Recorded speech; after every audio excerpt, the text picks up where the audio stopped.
Hello, this is your boy Miguel from the Mobile Mechanic 757. You know, I'll get down and get straight to the point. I'm just going to give you an example of when you're checking your transmission fluid. Of course, you warm up the car.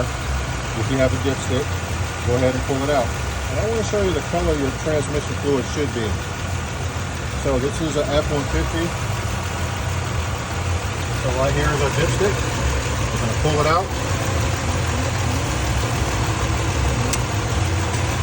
Vehicle's running. And you can see the color is a pinkish color. That is the color of your transmission fluid. If your transmission fluid is brown or black, you need to check that fluid. You need to change that fluid in the filter.